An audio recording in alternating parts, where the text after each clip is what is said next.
Hey gang, good afternoon. Dr. J here. Wanted to make a quick video because this discussion board number 2 talking about comparing our 9/11 in 2001 in New York to London's July 7th, 2005. I kind of feel like I may have had a unique experience that might be able to just describe maybe the culture or what was happening during that time.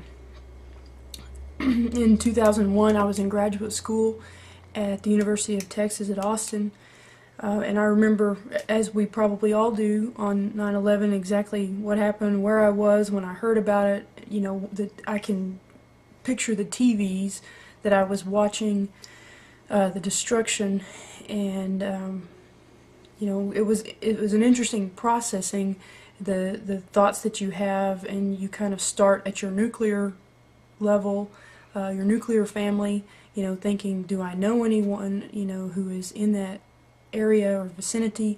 Those that lived in New York had a very different processing of it, because it's going to, you know, of course, location-wise have a different effect like that. But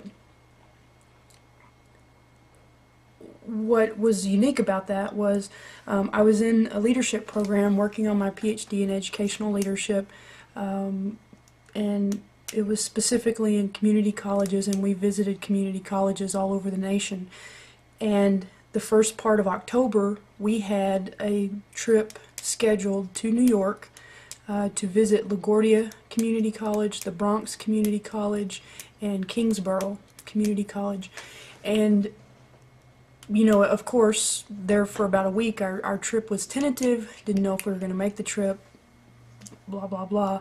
They didn't even have communication through phones for a while. We made all of our trip arrangements through cell phone communication, and we eventually, leadership decided that we would go on and go.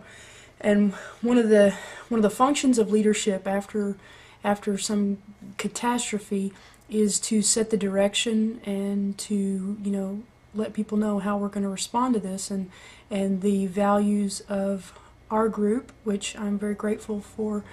Dr. Roosh at the University of Texas, he said, you know, we're not going to let them deter us from our plans, because that's one of the things that they want to do and accomplish. So we went on our trip, and I wanted to show you some pictures. I don't know how well this video is going to turn out, so you may just kind of have to bear with me. Let's see. These are literally pictures that I took when we went to our trip. And again, I don't know how well this is going to work, but we'll try it. Okay. This is my computer screen. Okay, so here is Welcome to New York picture when we landed. It was a very different ambiance, shall we say. This was the airport as we were leaving. I don't know if this is when we were leaving the Austin airport, or if we were in, I believe we flew into LaGuardia Airport, and that was another experience. I've traveled abroad and seen military type guards in airports in, say, Frankfurt, Germany and stuff, but I had never seen those types of guards in United States airports, and that was a little startling for me. One of the things I want to show you with these pictures is there were flags everywhere in New York. This was just, you know, hanging off of a random building. They were hanging off of the balconies of all the apartment buildings. Everywhere you looked, you saw flags. They were everywhere, and that's one of the things that we've read about. As you know, after something like this happens, what we try to do is we rally around patriotic symbols that give us strength, give us unity, and help us with purpose and decision as we go forward. It tries to instill confidence, instill unity, and give us a sense of calm as a collective group, that we are here together. And I guess this is me on the streets there. I thought there was a flag in the background, but maybe not. This was in '01, October. Here, look at this, and it may be hard to see on the screen there, but let's see. There's 1, 2, 3, 4, 5, 6, 7.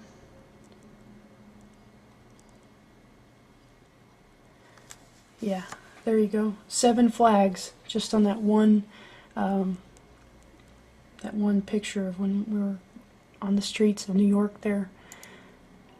Oh, I should have turned this one. This is one of my friends, Wendy. But wherever we were, you know, there's banners and pictures and patriotic stuff everywhere. Okay, so that said, okay, again, this is kind of a video all over the place, but I had all these thoughts going in my head, and I wanted to try to share them with you, and I hope that this, let's see, I hope this comes out the way it needs to, or the way I had intended. One of the things I kept thinking of is there was a different demeanor as to what was going on. It was different because it was not impersonal. All of a sudden things had shifted to being very personal. People were not confident. All of a sudden there was just this overwhelming, anxious, air. People were no longer insulated. They had been violated. There was a sense of solidarity about New York before 9/11, a sense of impenetrate, what's the word I'm looking for, but where we're secure and safe and solid, and after that we were shaken. Now this is a stereotype, I know, but you know, New Yorkers are known as kind of hardcore, but on that trip, whenever I was there, New Yorkers were very vulnerable. They were very open. They were asking each other, you know, where were you when this happened? Did you lose anybody? They were still in such a state of, let's see if you can see this, shock, horror, panic, loss of sleep. There were psychosomatic issues, guilt. And we were there so quickly after the event that still the impact of many of these issues had not truly taken effect as much as they are. And then after all of these things, after all of these shifts, there's a response, and we have to respond on many levels. And what you need to be thinking about is the medically, psychologically, and there's a lot of coordination of many groups, and I think that's one of the things that 9/11 did for the United States, because all of a sudden we understood being vulnerable in a different way, and so there was a lot more planning that was put together for response to these types of disasters. This was a terrorist attack, but we've also used a lot of the planning that went into the responding of this into many of the natural disasters, as we saw in Katrina, and I would even venture to say with the BP oil spill and things like that. Just quickly, I'm running out of time again, but the leadership's responsibilities when these things happen is to restore confidence and hope. Leadership has to communicate in a big way.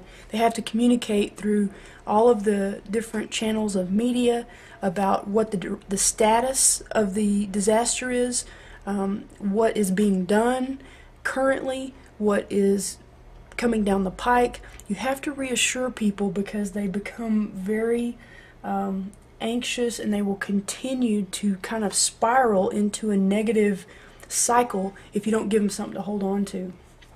Because at this point, as we read in chapter 5, the media, they're going to help victims construct meaning of what's going on, and it's very important that we help people make sense of it. Okay, I'm sorry, but we're running out of time again, but I just felt like making this video for us for our number 2 discussion. Thanks, I look forward to reading your comments.